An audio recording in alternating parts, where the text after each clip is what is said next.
आप सभी को नमस्कार। आज हम आपको बताने जा रहे हैं भारतीय नागरिक सुरक्षा संहिता 2023 में उपबंधित हाजिरी माफी के प्रावधान के बारे में। जब किसी क्रिमिनल केस में आरोपी जमानत पर रिहा होता है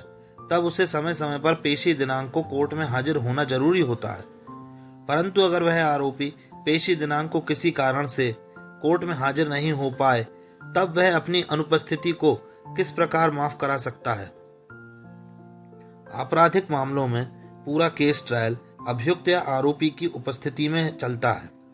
मामला अगर किसी व्यक्ति को पुलिस द्वारा आरोप लगाकर न्यायालय में आरोप पत्र पेश कर दिया जाता है तब आपराधिक प्रकरण न्यायालय में शुरू हो जाता है, जो अंतिम निर्णय तक न्यायालय में विचाराधीन होता है। न्यायालय में विचारण की प्रथम पेशी दिनांक से ट्रायल की संपूर्ण प्रक्रिया में अभियुक्त या आरोपी का उपस्थित होना अनिवार्य है। यदि अभियुक्त को न्यायालय द्वारा जमानत पर छोड़ दिया है, उसके पश्चात यदि अभियुक्त न्यायालय की किसी पेशी दिनांक को उपस्थित नहीं होता है तो न्यायालय आरोपी का वारंट जारी कर देता है। अगर आरोपी के अधिवक्ता द्वारा पेशी दिनांक को हाजिरी माफी का आवेदन न्यायालय के समक्ष प्रस्तुत कर दिया जाता है, तब यदि न्यायाधीश मजिस्ट्रेट को संतुष्टि होती है कि आरोपी अभियुक्त की व्यक्तिगत हाजिरी न्याय के हित में आवश्यक नहीं है, अर्थात यदि न्यायाधीश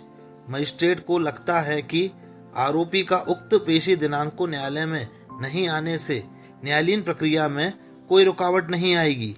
या अभियुक्त का न्यायालय में उपस्थित हो पाना संभव नहीं है एवं उसके द्वारा न्यायालय में उपस्थित न होने का ऐसा कारण बताया गया है जो वास्तविकता में उसकी अनुपस्थिति हेतु विचारणीय है, न्यायालय अगर ठीक समझे तो उसकी अनुपस्थिति को सकारण मानते हुए एवं उसके अधिवक्ता की उपस्थिति को उसकी उपस्थिति मानते हुए कार्यवाही आगे बढ़ा सकता है। हाजिरी माफी का यह प्रावधान दंड प्रक्रिया संहिता 1973 की धारा 317 में उपबंधित है, जो कि 1 जुलाई 2024 से लागू भारतीय नागरिक सुरक्षा संहिता 2023 की धारा 355 में उपबंधित है। धारा 355 कुछ मामलों में अभियुक्त की अनुपस्थिति में जांच और विचारण किए जाने के लिए उपबंध। 1.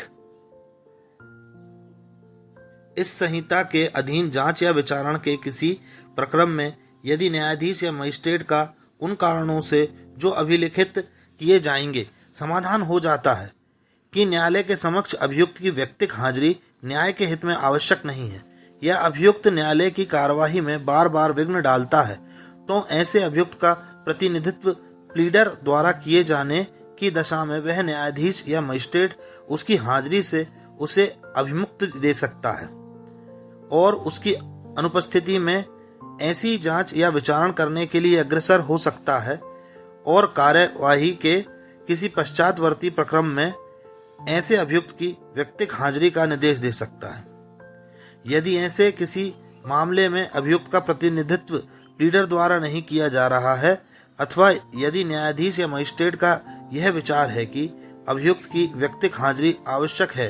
तो यदि वह ठीक समझे तो उन कारणों से जो उसके द्वारा लेखबद्ध किए जाएंगे वह या तो ऐसी जांच या विचारण स्थगित कर सकता है या आदेश दे सकता है कि ऐसे अभियुक्त का मामला अलग से लिया जाए या विचारित किया जाए। हम ऐसी इंफॉर्मेटिव जानकारी आपको हमारे चैनल के माध्यम से उपलब्ध कराते रहेंगे। अन्य संबंधित जानकारी के लिए एवं अगर कोई सुझाव हो तो नीचे दिए गए कमेंट्स बॉक्स में अवश्य लिखें और तीनों संशोधित कानूनों से संबंधित जानकारी आपको निरंतर मिलती रहे, इसके लिए हमें सब्सक्राइब करना ना भूलें। धन्यवाद।